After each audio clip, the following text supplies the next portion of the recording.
خلقت مبرأ من كل عيب،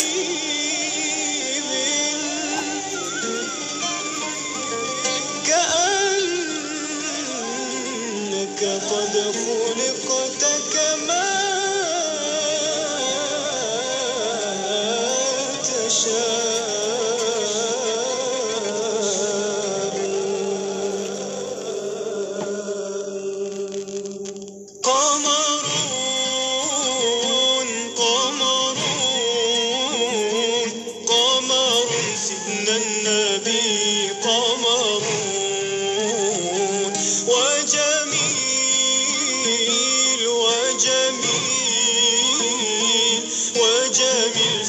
النبي وجميل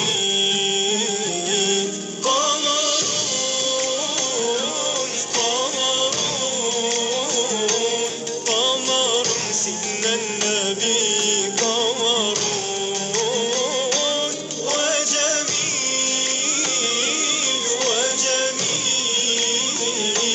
وجميل سيدنا النبي وجميل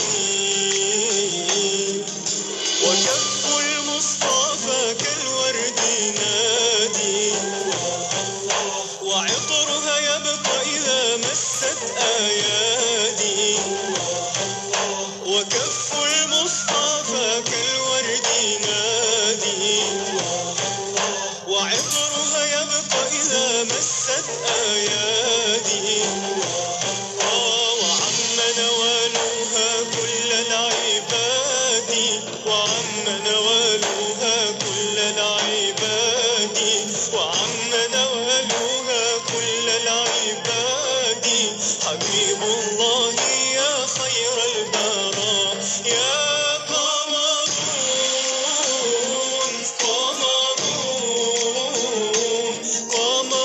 سيدنا النبي قمر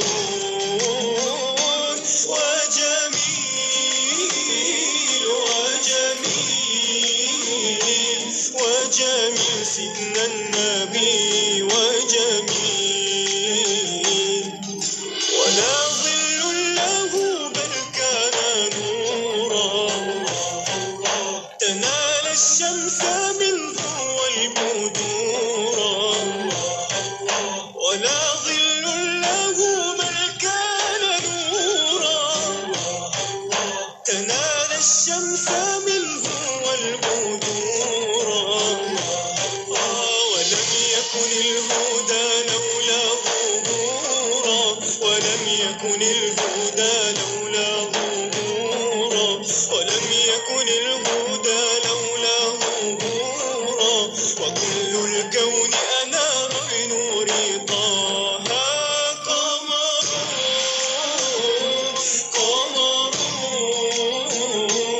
قمر سيدنا النبي قمر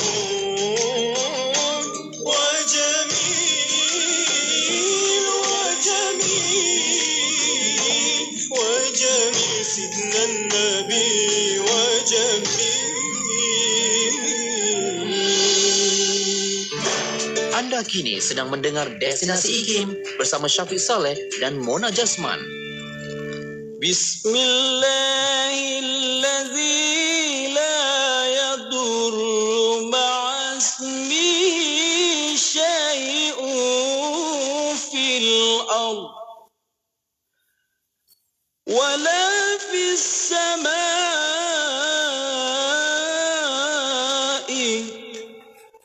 wa huwas sami'ul 'alim.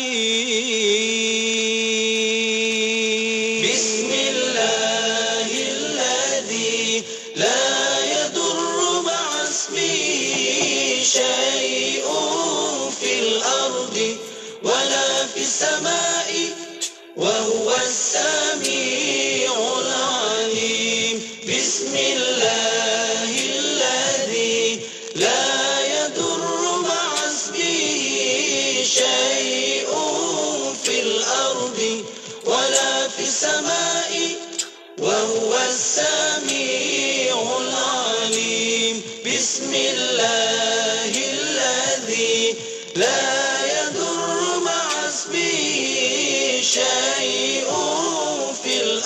الأرض ولا في السماء وهو السميع العليم.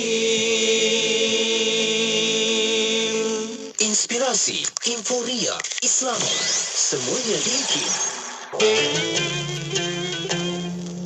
An Abi Umamah Al-Bahili radhiyallahu anhu, عن النبي صلى الله عليه وسلم قال: اقرأوا القرآن فإنه يأتي يوم القيامة شفيعا لأصحابه.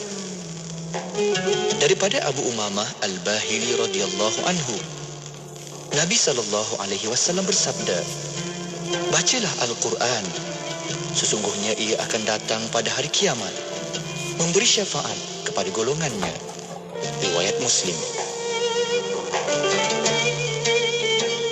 أمسينا وأمسى الملك لله والحمد لله لا إله إلا الله وحده لا شريك له له الملك وله الحمد وهو على كل شيء قدير.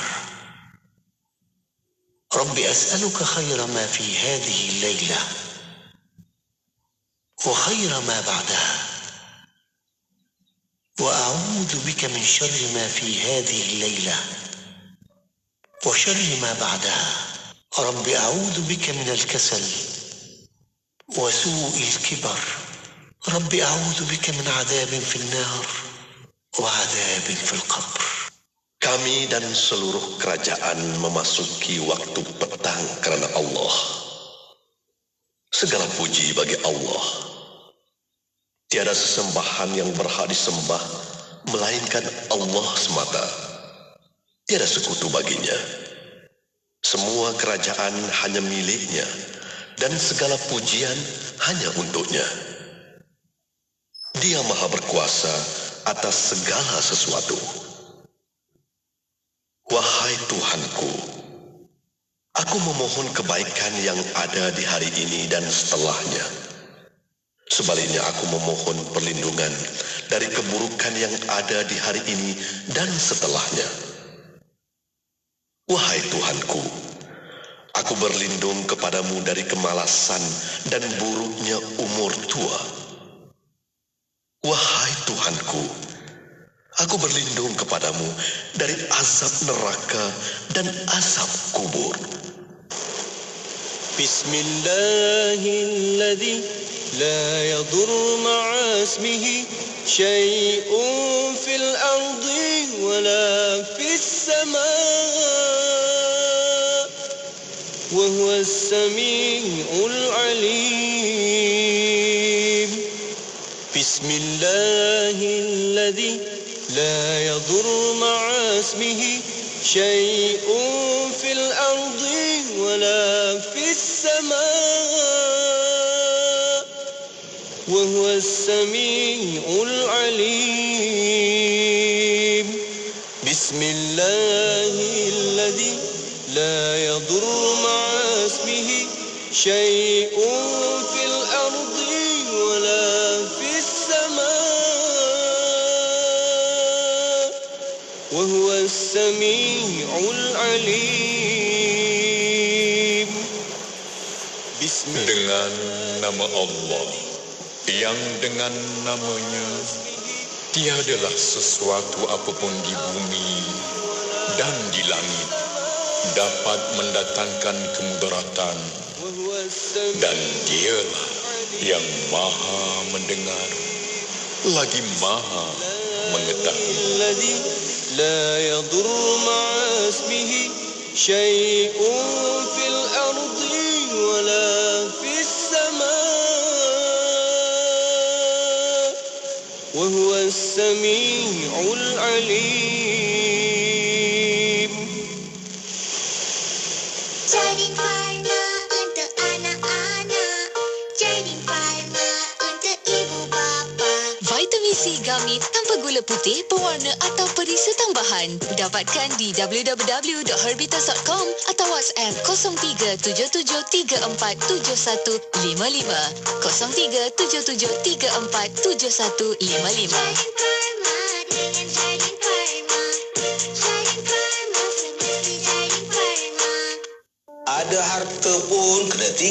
ada rumah pun tak tahu dapat kat siapa. Ada kereta pun tak siapa pula lah yang akan dapat lepas kita meninggal. Tetapi ada harta yang boleh tolong kita dan ada harta yang boleh dibawa ke sana nanti. Apa jalannya? Jalannya ialah berwakaf. Kalau gitu apa lagi tuan-tuan? Jom kita berwakaf. ASNB akan membantu anda menguruskan wakaf anda dengan sempurna. Jom berwakaf. Daripada saya, Ustaz Kazim Ilyas. Anda kini sedang mendengar Destinasi IKIM bersama Syafiq Saleh dan Mona Jasman. Inspirasi Informa Islami hanya di Radio Institut Kefahaman Islam Malaysia. Terima kasih kepada anda yang masih setia bersama kami untuk waktu ini. Masih bersama Destinasi IKIM bersama saya Mona Jasman dan juga Syafiq Saleh. Ya, syukur. Alhamdulillah. Kita nak teruskan lagi perkongsian selanjutnya di jam yang kedua dah ni. Kita berada di Destinasi IKIM. Kita nak dengarkan perkongsian rancangan Fas'aluna, Tanyalah Kami. Ya, dan rancangan Fas'aluna, Tanyalah Kami, insyaAllah kita akan membawa secara langsung di FB Live IKIM FM, di YouTube IKIM Media. Untuk soalan pertanyaan boleh hantarkan melalui WhatsApp konti 0112900404 dan juga boleh tinggalkan soalan anda di FB Live IKIM FM, di YouTube IKIM Media. Ya, betul. Kita nak bincang dengan tajuk pada petang ini, iaitu tajuknya Niat Menuntut Ilmu, yang mana kita akan bawakan lagi perkongsian oleh Al-Fadhil Ustaz Dr. Nik Roskiman Abdul Samad, Fellow Kanan dari Pusat Kajian Syariah Undang-Undang dan Politik Pusat Syarak Institut Kefahaman Islam Malaysia IKIM. Iya, dan untuk para pendengar, kita menantikan rancangan Fas'aluna sebentar sahaja lagi.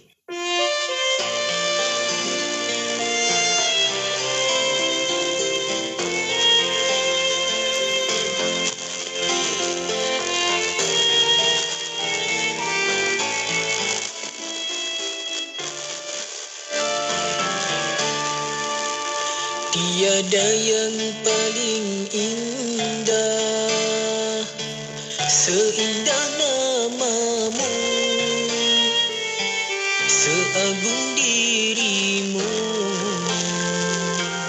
yang maha pengasih. Tiada yang lebih kuasa selain kuasamu yang maha mentakbir, Al-Qawiyul Matin.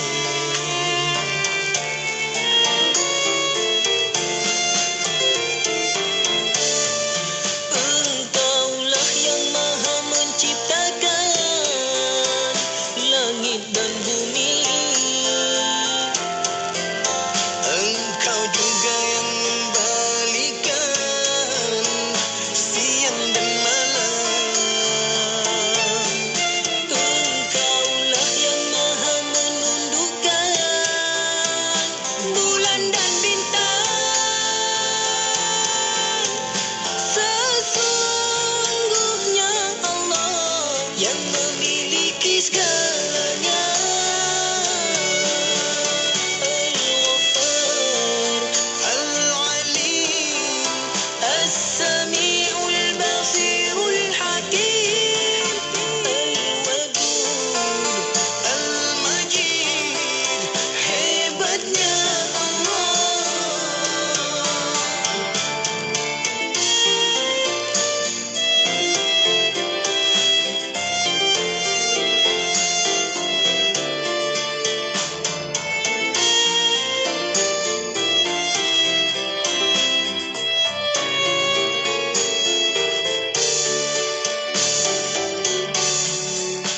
Tiada yang lebih kuasa selain kuasamu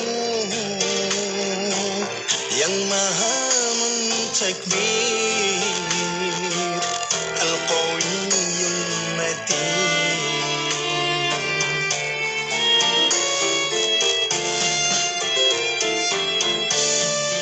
Engkaulah yang maha menciptakan langit dan bumi. Engkau juga yang membalikan siang dan malam.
Terengganu 100.2. Siti, kamu ni kejap solat, kejap tak. Jangan buat main-main, Siti. Sibuk, Mak. Masa terhad sikit. Manakah nak rehat untuk makan lagi? Nak cuci makeup sebelum solat lagi? Dah tahu masa tu terhad. Carilah sesuatu yang memudahkan. Kamu tengok Sisa tu. Sempat aja dia nak bersih dan tanggalkan makeup sebelum wuduk. Dia pakai Hot Set Kosmetik Nuraisa, Mak. Nuraisa Kosmetik mesra wuduk tu. Habis tu, kenapa kamu tak pakai Hot Set Kosmetik Nuraisa juga? Nuraisa kan kosmetik mesra wuduk. Ayo bersama-sama dalam infak pembinaan Masjid Kampung Sungai Pusu Gombak. Percayalah, sesungguhnya tidak akan berkurang harta dengan melakukan sedekah. Anda terus boleh berinfak melalui laman sesawang masjidsungaipusu.com atau ke akaun Bank Islam 1416-2011-000520. Jom infak. Pulau Pinang, Perlis, Kedah Talangkawi 89.0. Penyampai berkaliber, pengisian bermutu, inspirasi, inforia Islami, semuanya di IKIM. Bismillahirrahmanirrahim. Alhamdulillahirrabbilalamin. Wassalatu wassalamu ala asyrafil anbiya wal mursalin Sayyidina Muhammad wa ala alihi wa sahbihi ajma'in. Assalamualaikum warahmatullahi ta'ala wabarakatuh kepada para pendengar yang masih setia bersama kami di Radio Studio Kefahaman Islam Malaysia Radio IKIM. Alhamdulillah untuk waktu ini masih bersama Destinasi IKIM bersama saya Mona Jasman dan juga Syafiq Saleh. Syukur. Alhamdulillah. Selamat petang kepada anda. Kembali lagi bersama dalam pertemuan yang baik-baik di petang ini untuk kita nak teruskan lagi kelas kita, kuliah kita menerusi rancangan Fas'aluna yang bermaksud tanyalah kami. Ya, betul itu. Fas'aluna tanyalah kami. Kita membawa secara langsung di FB Live IKIM FM, di YouTube IKIM Media untuk soalan pertanyaan maupun Fas'aluna. Boleh hantarkan soalan anda melalui WhatsApp konti 011-29-004-004 dan juga boleh tinggalkan soalan anda di FB Live IKIM FM, di YouTube IKIM Media. Ya, betul. Kita juga secara langsung di Facebook dan juga di YouTube. Jangan lupa terus like, komen, share dalam pertemuan kita di petang ini. Dan seperti biasa, jom kita nak bersama lagi dengan tetamu kita pada musim kali ini bersama dengan Al-Fadhil Ustaz Dr. Nik Roskiman Abdul Samad, merupakan fellow kanan dari Pusat Kajian Syariah Undang-Undang dan Politik Institut Kefahaman Islam Malaysia IKIM. Assalamualaikum Doktor. Waalaikumsalam warahmatullahi wabarakatuh. Apa khabar Mona? Alhamdulillah. Apa khabar Doktor? Kaifa haluka? Alhamdulillah, baik. Alhamdulillah. Syukur. Baik Doktor. Terima kasih Doktor masih lagi berada di ruangan kita di petang ini Doktor. Dan kita terus juga nak membawakan perkongsian bicara yang saya rasa kalau tajuk-tajuk yang Doktor Nik bawakan perbincangan semuanya ada kaitan dalam hati jiwa kita ni. Minda kita ni sentiasa kita nak gunakan setiap hari dalam rutin kehidupan kita. Ya, betul. Khususnya untuk musim ini untuk kita menuntut ilmu dengan baiknya. Dan untuk petang ini Dr. ni akan membincangkan tentang niat menuntut ilmu. Dan untuk waktu ini sebagai mukadimah, silakan Doktor. Ya, silakan Doktor. Bismillahirrahmanirrahim. Assalamualaikum warahmatullahi wabarakatuh. Waalaikumsalam. Terima kasih Dr. Mona, Syafiq dan yang saya hormati sekalian. Alhamdulillah, bersyukur kita dapat bersama pada hari ini untuk kita menyambung kembali rancangan Fas'aluna, dan pada kali ini kita akan mengambil ibrah, mengambil pengajaran daripada kitab Ta'alim Tariqat Ta'allum ataupun adab dalam menuntut ilmu, jalan dan kaedah dalam menuntut ilmu. Kita masuk kepada fasal yang kedua daripada kitab ini, di mana yang saya jelaskan sebelum ini kita tidak akan membaca satu persatu, ada mengambil intipati daripada apa yang dinyatakan oleh pengarang. Pasal ini membicarakan tentang niat ketika belajar. Pertama, Mona, Syafiq dan para pendengar yang saya hormati, dalam apa itu amalan yang kita lakukan, kita hendaklah meletakkan niat di awal kita lakukan sesuatu hal. Ini sesuai dengan perintah Nabi SAW, innamal a'malu binniyat. Setiap amalan itu bermula dengan niat. Kita nak datang kerja pun kena dengan niat. Syafiq, kita keluar di rumah, kita kena niat mencari rezeki, cari nafkah untuk isteri, anak-anak, niat. Barulah kita buat itu mendapat pahala. Kalau tidak, dapat gaji je lah. Pahala tak dapat. Jadi kita kena ada niat. Itu juga dalam kita belajar. Kita belajar bukan semata kita belajar untuk ilmu. Tapi kita belajar juga hanya kerana kita melaksanakan perintah Allah supaya menuntut ilmu. Lalu kita belajar. Dan kita kena niatkan. Niat belajar kita itu apa? Untuk apa kita belajar? Pengarang menyebut di sini menuntut ilmu untuk mencari keredaan Allah. Itu yang paling utama sekali. Kita menuntut ilmu mencari keredaan Allah. Yang keduanya, kita menuntut ilmu untuk menghilangkan kejahilan kita. Daripada tak tahu kepada tahu. Yang ketiga, kita menuntut ilmu untuk menghidupkan agama Islam. Untuk menyebarkan agama Islam. Dan yang seterusnya, kita menuntut ilmu supaya Islam itu kekal di atas muka bumi ini. Supaya ada orang alim yang boleh menyebarkan Islam. Itu antara niat-niat yang boleh kita semaikan dalam diri kita. Kalau ada satu pun tak apalah. Menuntut ilmu untuk mencari keredaan Allah. Tapi kalau kita nak ada lagi niat-niat lain, itulah niat-niat itu semua diterima oleh Allah SWT. Apa niat yang tak boleh? Dalam menuntut ilmu ini ada niat-niat yang tak boleh juga. Contohnya dia niat untuk mendapatkan kemewahan dan habuan dunia. Macam zaman dahulu, kalau orang ada ilmu, dia akan diambil bekerja dengan pemimpin, dengan para pembesar, duduk dalam istana, jadi penasihat raja. Jadi ramai juga penuntut zaman dahulu. Ini yang pengarang ini mengarang kitab ni, yang belajar kerana ingin menjadi pembesar istana. Supaya boleh jadi penasihat raja-raja. Contoh.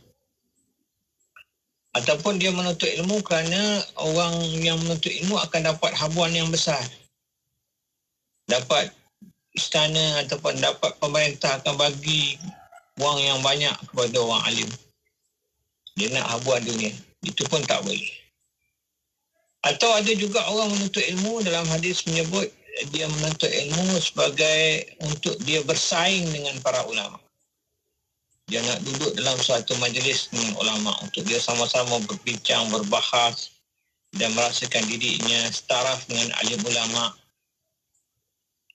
Merasakan dia hebat bersama-sama dengan kumpulan elit ulama. Atau dia belajar kerana dia ingin menunjukkan kepada orang ramai dia ni alim. Untuk menghebat, merasa diri dia hebat di kalangan orang-orang awam. Orang awam tengok, alim dia tu hebat dia tu. Jadi banyak niat-niat lain yang tidak dibenarkan dalam Islam, yang sering berlaku di kalangan penuntut ilmu. Bahkan hari ini pun begitu, mana. Ini kita bicarakan menuntut ilmu khususnya dalam menuntut ilmu agama. Begitu juga dalam menuntut ilmu-ilmu yang lain pun kita kena ikhlaskan niat kita.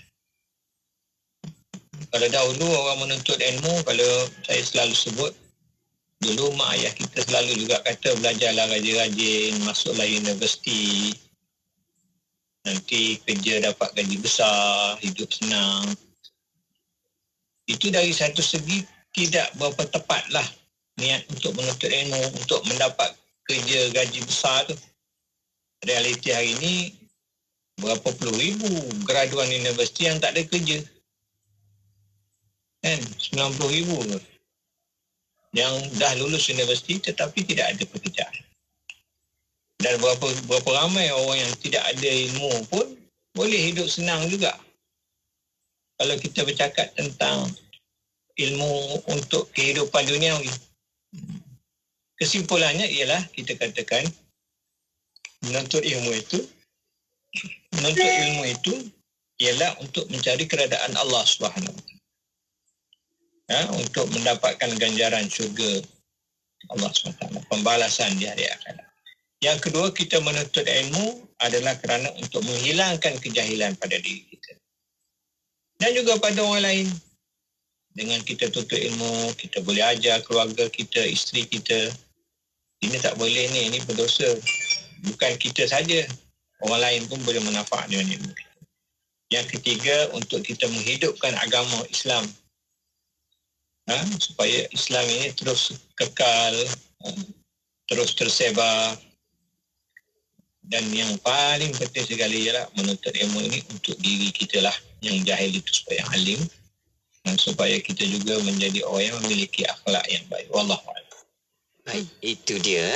Ya, di awalnya kita dapat tahu kenapa tuntut ilmu itu penting dan ianya memang begitu kait rapat dengan kita semua. Kejap lagi kita akan bincang dengan lebih lanjut bersama dengan soalan-soalan yang kita dapat menerusi tajuk kita pada petang ini, iaitu niat apabila kita nak menuntut ilmu ni macam mana kan? Ya, betul. Dan untuk waktu ini doktor dan para pendengar, kita beri khas seketika. Kita akan kembali selepas ini. Untuk anda terus setia bersama kami hanya di Destinasi IKIM.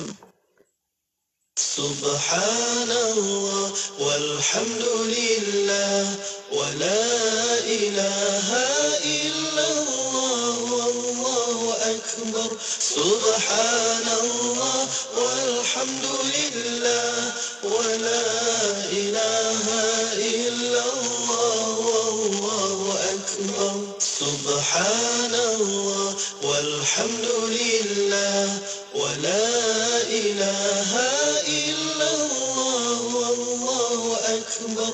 Subhanallah walhamdulillah wa la ilaha illallah wallahu akbar. Subhanallah walhamdulillah wa la ilaha illallah wallahu akbar. Subhanallah walhamdulillah wa la ilaha illallah wallahu akbar. Subhanallah walhamdulillah wa la ilaha illallah wallahu akbar. Subhanallah walhamdulillah wa la ilaha illallah wallahu akbar.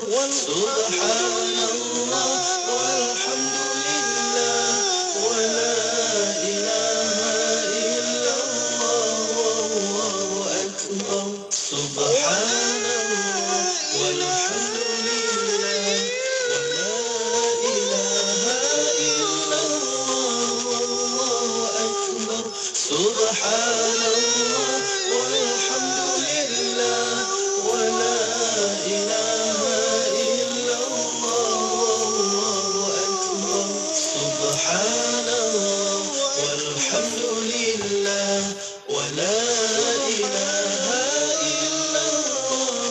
wallahu akbar.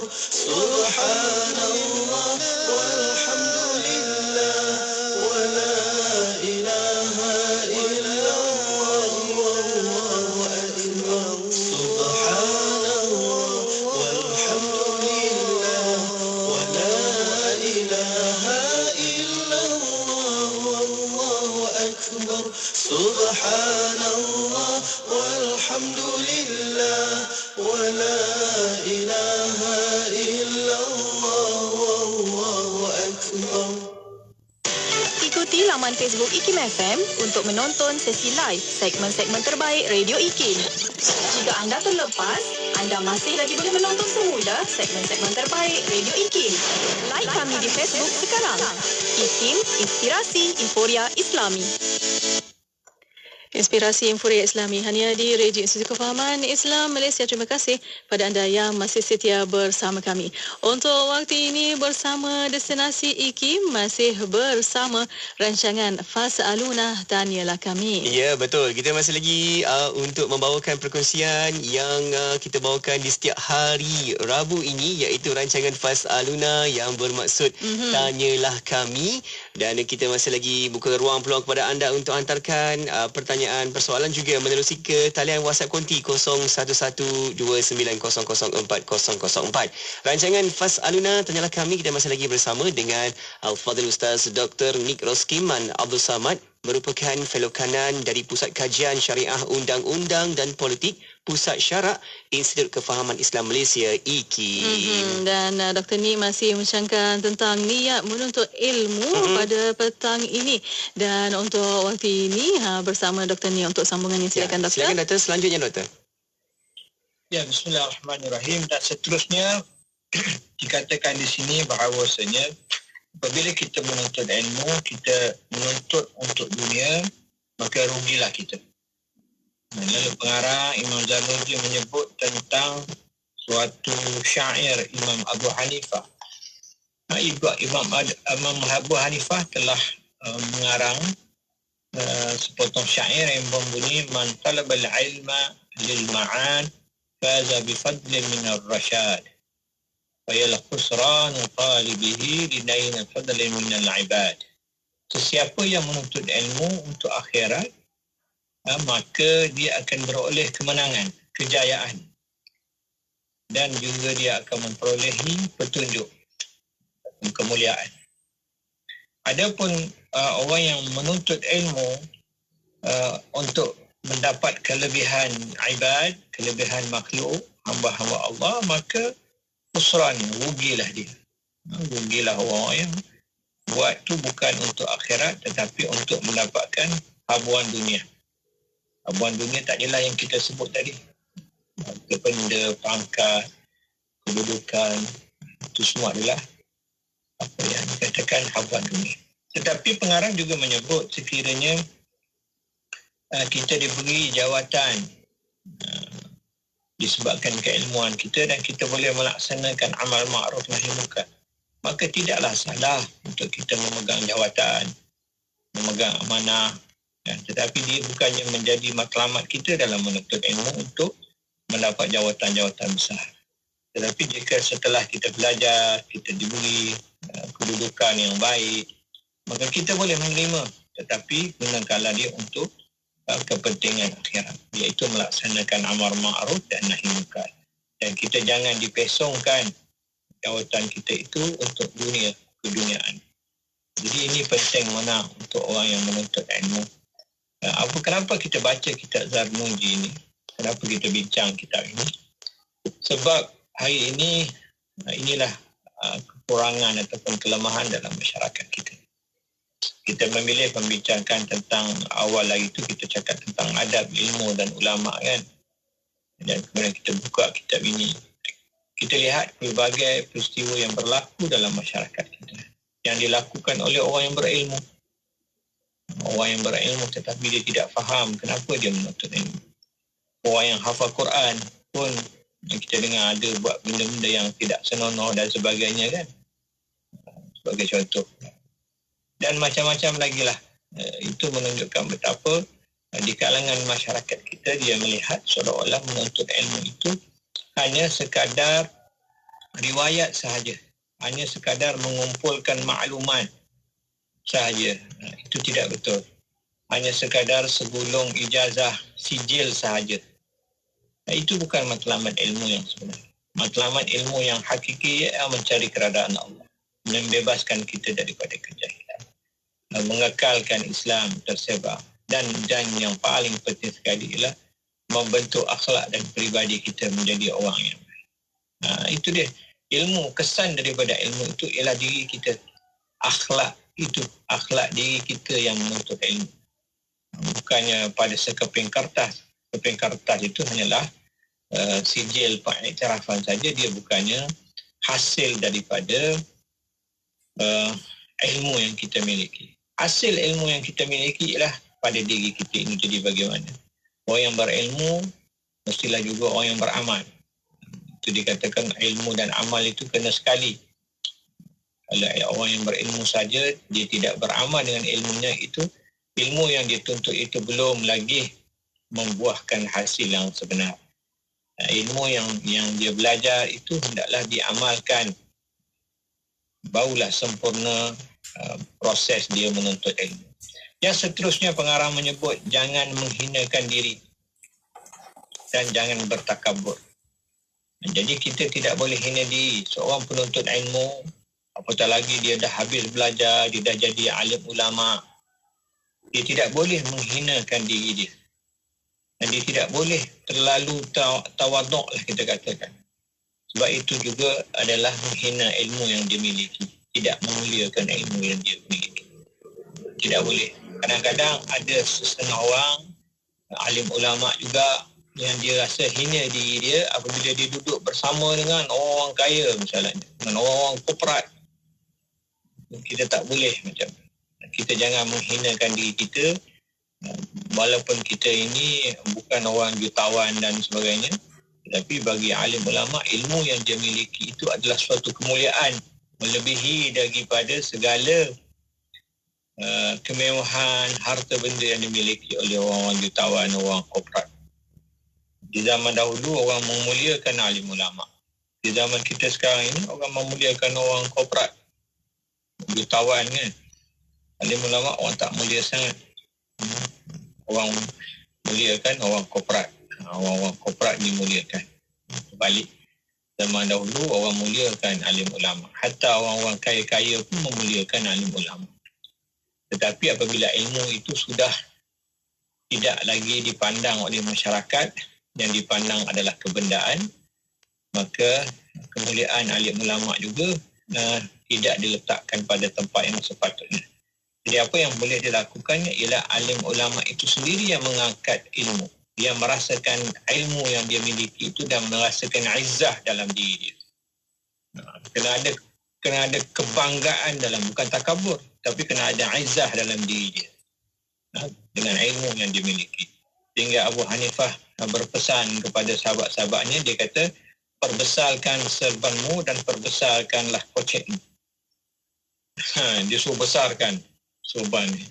Waktu kita tengok ulama-ulama, setengah ulama kan dia pakai serban besar kan. Sebab ini zaman dahulu, zaman sekarang ni orang tak heran lah serban besar, orang beli pula kan. Tapi di zaman dahulu orang yang pakai serban besar ini ialah lambang keilmuan yang tinggi. Besar dia pakai serban. Sebab zaman dahulu orang tak alim tak pakai serban. Sekarang zaman kita budak-budak pun pakai serban kan. Budak dah belajar pun pakai serban. Zaman dahulu orang yang betul-betul alim yang pakai serban. Sebab supaya masyarakat mengerti, ini orang alim ini. Itulah beza dia zaman dahulu dengan zaman sekarang.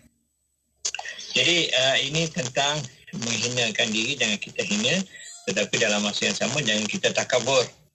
Orang alim ulama pun tak boleh takabur, tak boleh sombong. So dia antara tengah tu. Jangan hinakan diri, tetapi jangan juga kita takabur. So kalau nak tawaduk pun jangan sampai menghinakan diri. Kita tawaduk betul. Kita merendah diri itu bagus. Merendah diri dan menghinakan diri ni dua benda yang berbeza. Mana merendah diri itu tak apa. Tawaduk itu boleh. Tapi tawaduk sehingga menghinakan diri itu tidak boleh. Tidak dibenarkan bagi orang yang menuntut ilmu, apatah lagi seorang yang sudah bertaraf ataupun sudah bergelar seorang alim atau ulama. Wallahu a'lam. Itu dia.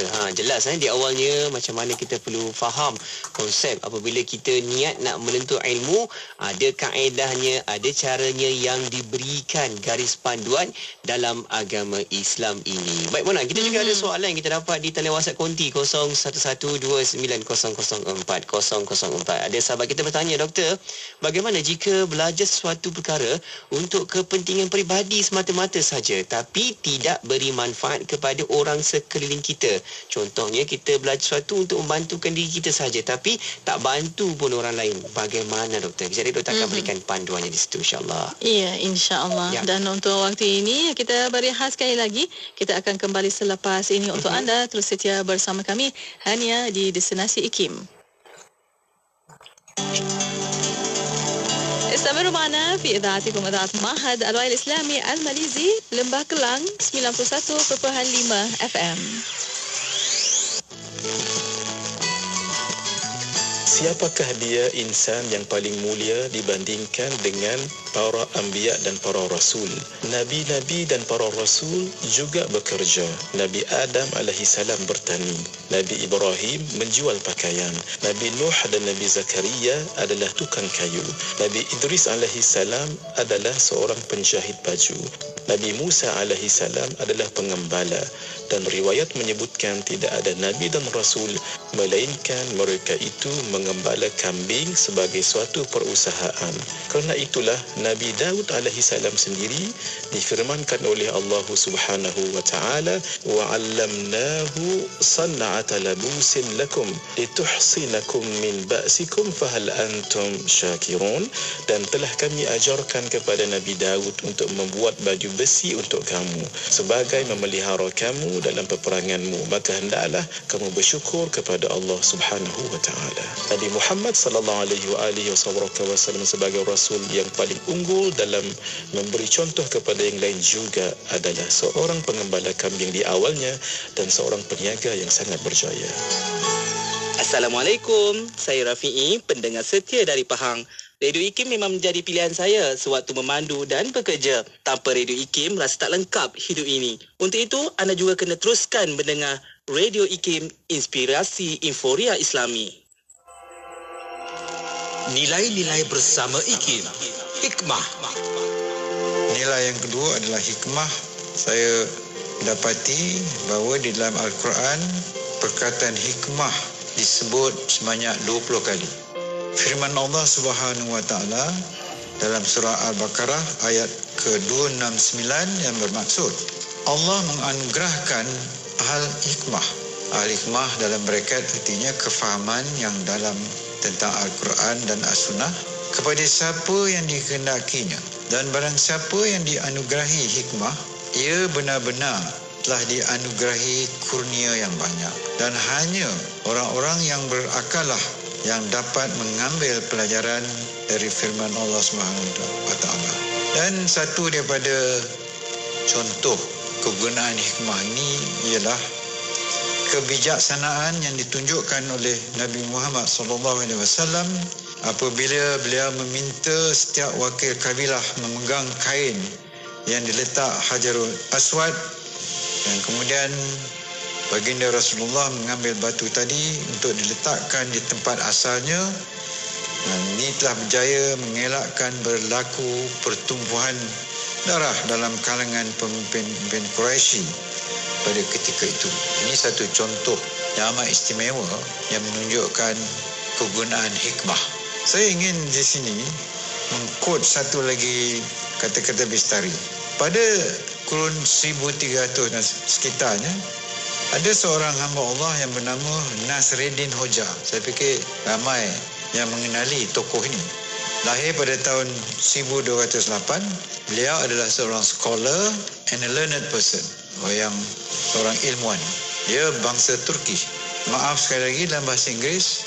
Once someone asked Hoja, how can one obtain wisdom? Wisdom ni lebih kurang artinya hikmah. Orang ni bertanya, how can one obtain wisdom? Hoja ni reply, dia menjawab, always listen attentively to what the wise and learned man tell you.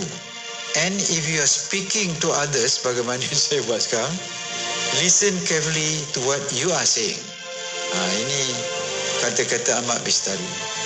Artinya apabila seorang yang ada ilmu berbicara kepada kita, amatilah apa yang dilafazkan oleh insan yang berkenaan. Tapi apabila kita berucap kepada orang ramai, hayatilah, amatilah apa yang kita tuturkan. Petikan ucapan Allahyarham Tun Ahmad Sarji bin Abdul Hamid, mantan pengerusi IKIM. Hiburan mendidik jiwa. Hanya yang terbaik di IKIM. Inspirasi Inforia Islami. Inspirasi Inforia Islami hanya di Radio Institut Kefahaman Islam Malaysia. Terima kasih kepada anda yang masih setia bersama kami untuk waktu ini. Rancangan Fas'aluna masih bersama anda untuk waktu ini. Ya, betul. Syafiq dan juga Mona masih temankan anda di petang ini, dan kita sedang bersama langsung menerusi rancangan Fas'aluna di Facebook, YouTube. Jom like, komen, share dalam perkongsian kita, bicara kita pada petang ini. Dan kita masih lagi bersama dengan tetamu kita, Al-Fadhil Ustaz Dr. Nikos Kiman Abdul Samad, merupakan fellow kanan dari Pusat Kajian Syariah Undang-Undang dan Politik Institut Kefahaman Islam Malaysia, IKIM. Ya, Alhamdulillah, dan masih membincangkan tentang niat menuntut ilmu. Dan ada soalan pada waktu ini di WhatsApp konti 01129004 004. Ada yang bertanya, Doktor, bagaimana jika kita belajar sesuatu perkara untuk kepentingan peribadi kita semata-mata saja, tetapi tidak pun beri manfaat kepada sekeliling kita untuk membantu masyarakat. Bagaimana doktor? Baik, bismillahirrahmanirrahim. Kepentingan peribadi ini sebenarnya agak luas kita nak cakap apa yang dimaksudkan di situ. Kalau pertama dia maksudkan kepentingan peribadi dia itu kerana diinginkan duniawi, kemewahan dunia, dia dapat pangkat besar, dapat gaji besar, dapat jawatan besar dan sebagainya, itu tidak boleh lah. Kalau itu yang dimaksudkan kepentingan peribadi, dia nak benda-benda duniawi. Tapi kalau yang dikatakan kepentingan peribadi itu maksudnya ilmu yang dia belajar itu untuk diri dia, untuk dia perbaiki akhlak dia. Kalau di situ tak mengapa. Nampak dah beza dia mana, Syafiq? Kalau dia belajar kepentingan peribadi dalam arti kata duniawi, di situ tak dibolehkan. Tetapi jika yang dia belajar itu kepentingan peribadi yang dimaksudkan dia adalah untuk diri dia, ilmu yang dia menuntut itu untuk dia elokkan akhlak dia. Sebagai contoh, orang belajar ilmu tasawuf. Ilmu tasawuf ini dia nak elokkan diri dia. Dia tak nak elok diri orang. Dia nak bersihkan diri dia daripada sifat-sifat mazmumah, sifat-sifat tak elok. Dia nak hiasi diri dia dengan sifat-sifat mahmudah. Jadi kita tak bolehlah nak kata ini kepentingan peribadi yang tiada manfaat. Sebab yang dilakukan ini ialah kepentingan ataupun yang dilakukan ini untuk peribadi dia, tetapi dituntut oleh agama. Sebab muhasabah diri, memperbaiki diri, mensucikan diri daripada sifat-sifat mazmumah itu adalah dituntut, adalah arahan Allah SWT. Adapun kalau dia mencari kepentingan diri dalam bentuk kemewahan duniawi dan habuan duniawi, maka itu ditegah. Wallahualam. Okey, baik. Soalan yang berikutnya yang kita dapat di WhatsApp konti 0112900404. Ada sahabat kita bertanya juga. Bertanya, adakah seseorang yang berilmu itu boleh diukur pada penampilan dan percakapan yang gah semata-mata? Bagaimana doktor? Ya. Ini satu soalan yang menarik. Sebab mungkin mendengar kepada saranan Imam Abu Hanifah supaya diperbesarkan serban. Kalau seorang ulama itu mungkin ini soalan yang ditimbulkan. Pertama, dari segi penampilan, para ulama ataupun penuntut ilmu digalakkan memberikan penampilan yang menggambarkan dia seorang penuntut ilmu. Bukan kata wajib atau tidaklah, tetapi kalau dia tu seorang yang menuntut ilmu agama, dan biasanya dia ada penampilan yang sewajarnya bagi seorang yang menuntut ilmu. Itu adalah asas yang sangat dituntut lah. Kalau orang menuntut ilmu, budak-budak remaja ke, biasanya dia akan ada pakaian-pakaian yang sesuai dengan penuntut ilmu itu sendiri. Dia tak pakai seluar pendek sebagai contoh kan kat luar. Dia tak boleh lah. Kita menuntut ilmu agama, kita pakai seluar, kita pakai buka aurat kan. Ini tak sesuai. Dari segi itu kita kena menunjukkan penampilan yang selayaknya bagi seorang penuntut ilmu. Bahkan ada setengah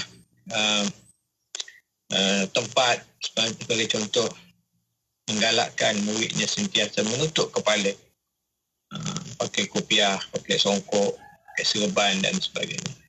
Itu penampilan yang digalakkan. Ada yang tempat tak perlu.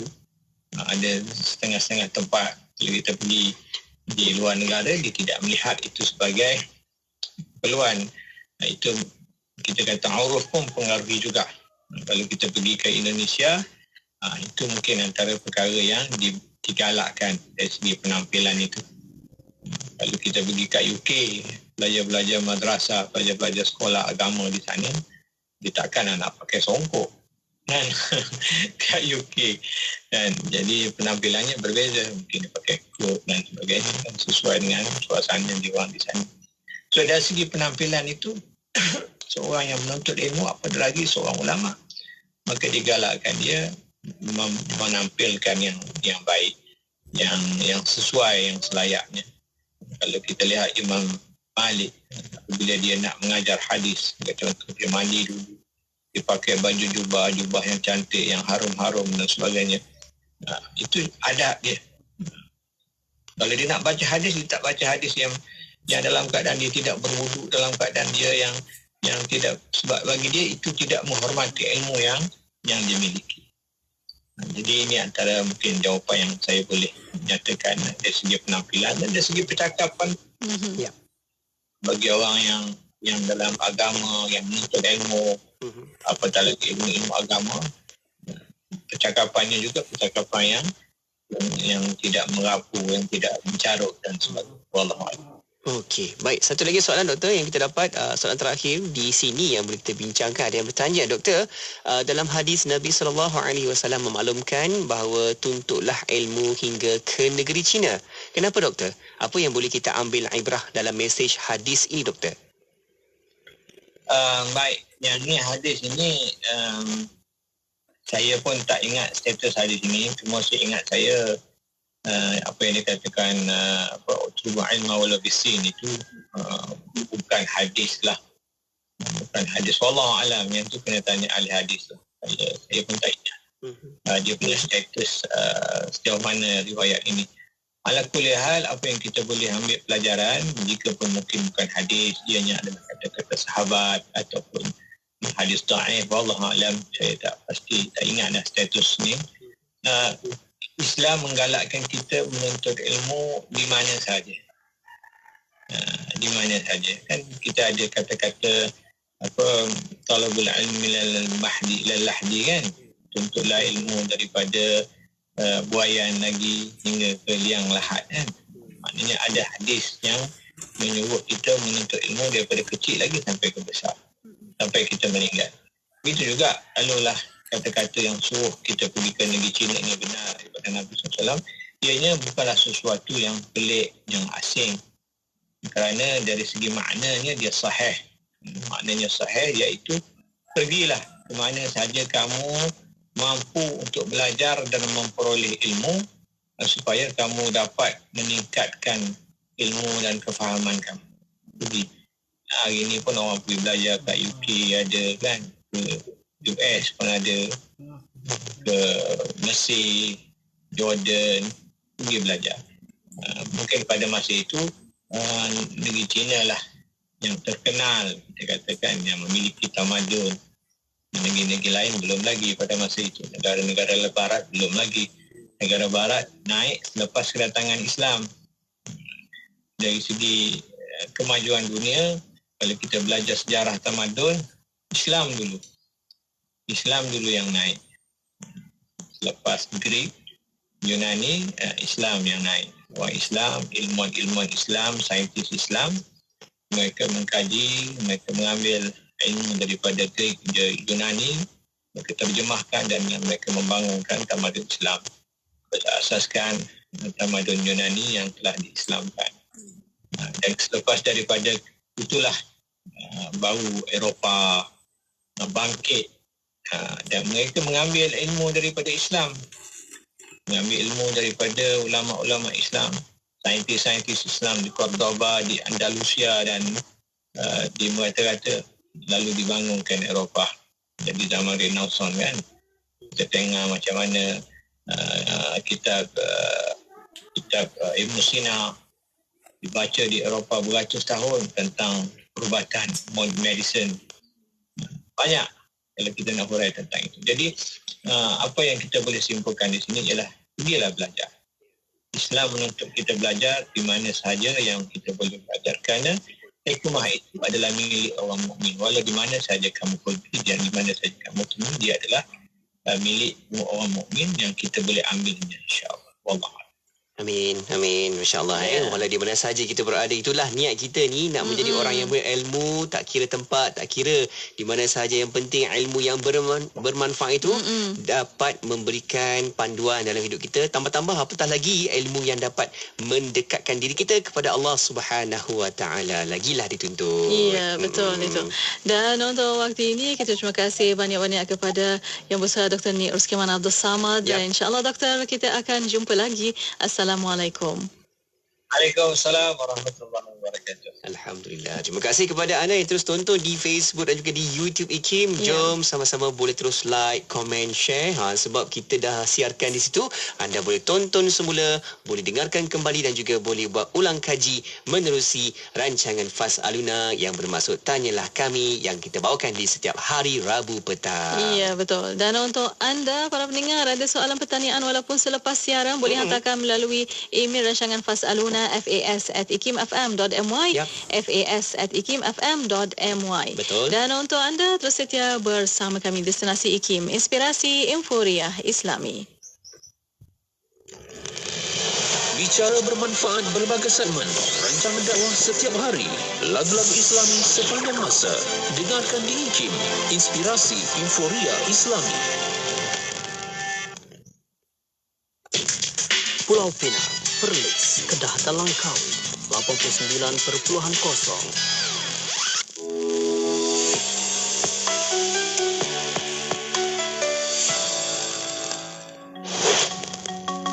Sesungguhnya Allah mencintai orang-orang yang gemar bertaubat dari maksiat dan bersungguh-sungguh dalam bersuci dari segala macam kotoran. Surah Al-Baqarah ayat 222. Dalam Islam, menjaga kebersihan sangat diutamakan. Ia juga merupakan salah satu langkah penting untuk menghindari wabak COVID-19. Pastikan anda mengamalkan langkah-langkah ini bagi mengelakkan jangkitan virus COVID-19. Membasuh tangan dengan cara yang betul, membersihkan diri serta memastikan persekitaran rumah sentiasa bersih. Penjagaan kebersihan diri dan persekitaran hendaklah menjadi keutamaan ketika ini dan pada bila-bila masa. Menjaga kebersihan juga merupakan tanggungjawab semua pihak. Oleh itu, marilah kita hindari penularan virus ini dengan memastikan penjagaan kebersihan setiap masa. Pesanan khidmat masyarakat ini dibawakan kepada anda oleh IKIM, Inspirasi Inforia Islami. Tidak kira di mana jua, kami sentiasa bersama anda. IKIM, Inspirasi Inforia Islami.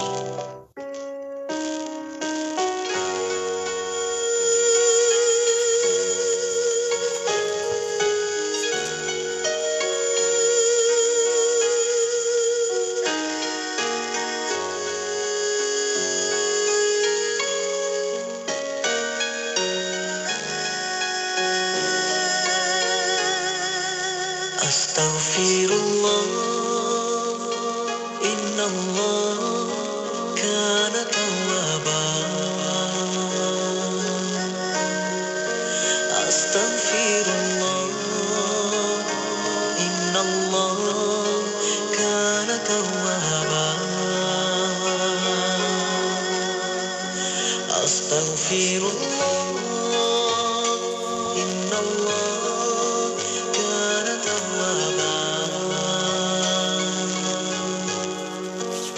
Astaghfirullah,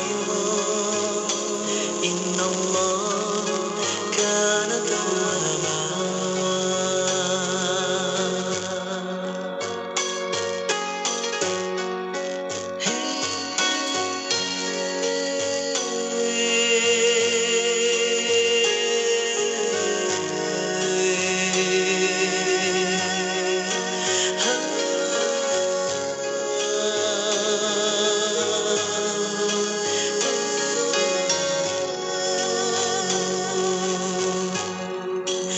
Astaghfirullah, innallah kana tawwaba. Astaghfirullah, innallah kana tawwaba. Astaghfirullah,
Inforia Islami.